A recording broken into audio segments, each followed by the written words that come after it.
ఒక్కడే మిస్టేక్ చేశాను చిన్నప్పటి నుంచి కూడా. దానికోసం నేను ఫీల్ అయ్యా చాలా. ఎందుకంటే 10th వరకు నేను ఫ్యాకల్టీకి బాగా రెస్పెక్ట్ ఇచ్చేది. కాకపోతే ఇంటర్కి వచ్చిన తర్వాత ఎంజాయ్కి అలవాటు పడుతున్నాను. సో అకాడమిక్ పరంగా అయితే ఓకే, కాకపోతే సార్ వాళ్ళకే కొంచెం రెస్పెక్ట్ ఇవ్వలేదు. అంటే కామెంట్ చేయడం స్టార్ట్ చేశాను, వాళ్ళతో ఎంజాయ్ చేయడం, చిట్చాట్ అట్లా యూజ్ చేస్తున్నాను అనమాట. So sorry for that. And అడగొచ్చు అడగ తెలియదు అన్న, నాకు వర్క్ కావాలి.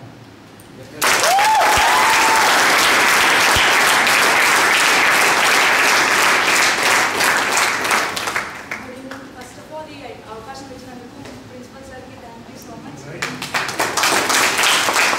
అండ్ నేను ఈ ప్రోగ్రామ్ వల్ల చాలా ఇంప్రెస్ అయ్యాను అండ్ ఎమోషనల్ కూడా అయ్యాను. ఖచ్చితంగా నా లైఫ్లో ఒక చేంజ్ ఉంటుందని నేను అనుకుంటున్నాను. Thanks a lot.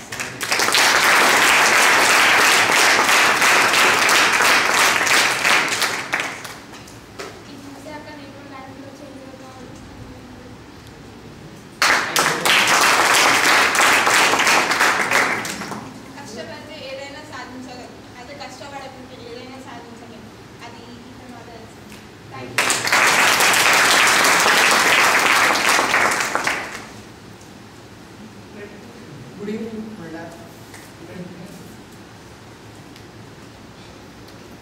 ఇక్కడికి రావడానికి నాకు చాలా సంతోషంగా ఉంది.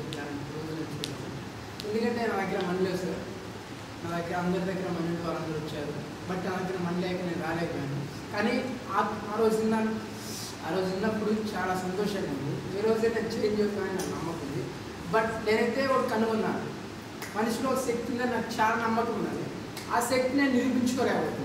ఎట్లా చేయాలో ఏం చేయాలో అర్థం కావట్లేదు. చాలా రోజుల నుంచి 1.5 year అయిందండి.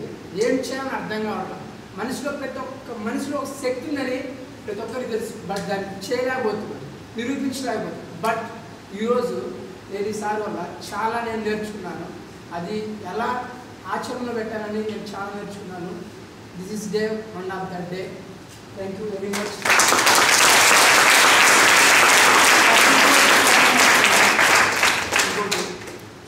చాలా గ్రేటెస్ట్ మ్యాన్.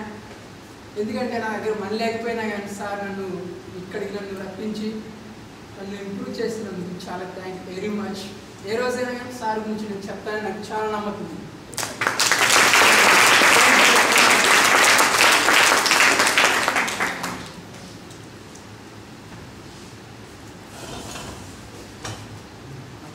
నేను ఇప్పుడు ఇంతకుముందు నేను మీలాగే అందరినా ప్రతిసారి వెనక బెంచ్లో ఉండి కమెంట్స్ చేయడము, అసలు ఇంతవరకు క్లాసులు నేను బీ ఫ్రాంక్ చెప్తున్నా, క్లాసులు రెగ్యులర్గా వినడం అసలు వినలేదు. నేను చెప్తున్నా కదా, బీ ఫ్రాంక్ చెప్తున్నా, ఎందుకంటే నేను వినలేదు.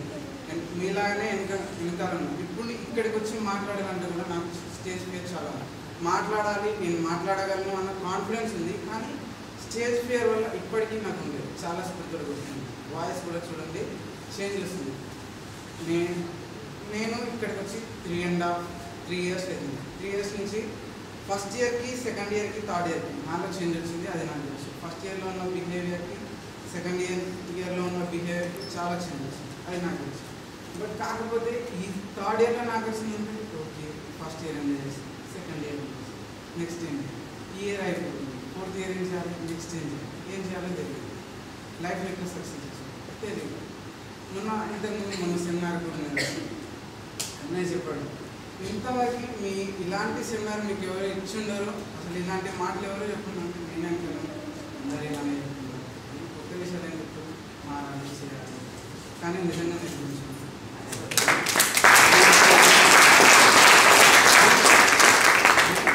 లైఫ్లో గోల్ అనేది ఇంపార్టెంట్ అని తెలిసింది. నేను ఇంతవరకు గోల్ ఒకటే ఉండాలి, మెయిన్ గోల్ నేను ఇక్కడ ఈరోజు సెమినార్లో వచ్చినప్పుడు కూడా short time goals, long time goals అని 3 types ఆఫ్ గోల్స్ ఇచ్చాను. మిడిల్ టైమ్ గోల్స్ నేను అడిగాను 3 times అడిగాను. What is goal main goal ఒకటే ఉంటుంది కదా, షార్ట్ టైం గోల్ ఏంటి, మీడియం గోల్ ఏంటి, లాంగ్ టైం గోల్ అంటే తెలియలేదు. ఒక్కొక్కరికి సపరేట్. ఈ షార్ట్ టైం, మీడియం టైం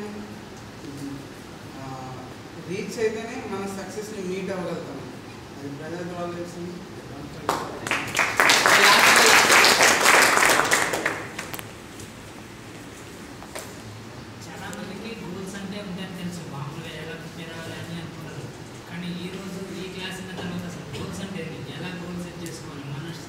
స్టడీకి మనం ఎలా ఉన్నాం అనే దానికి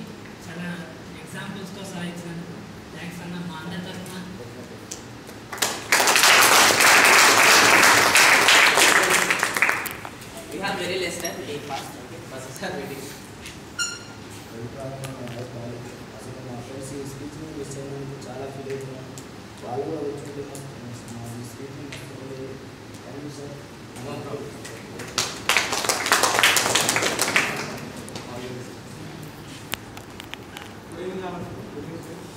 యాక్చువల్లీ ఏంటంటే ఇప్పటివరకు నేను అసలు నాకు ఎక్కువ ఒక క్వశ్చన్ అనిపించండి, దేవుడు నన్ను ఎందుకు పుట్టించాడు, అసలు నేను ఎందుకు బతుకుతున్నాను, ఏం చేస్తున్నాను, డైలీ రొటీన్ లైఫ్ నడుస్తుంది, లేస్తున్నాం, తింటున్నాం, పడుకున్నాం, దాదా చెప్తున్నాం వస్తుంది. బట్ కాకపోతే నాకు ఎప్పుడు ఒక క్వశ్చన్ అనేది అంతే ఉండేది, ఎందుకు పుట్టించాడు. బట్ ఇవాళ నాకు ఒక క్లారిటీ ఏంటంటే దేవుడు మనల్ని మన కోసం పుట్టించలేదు, అందరినీ బతికించడం కోసం మనం పుట్టించాడని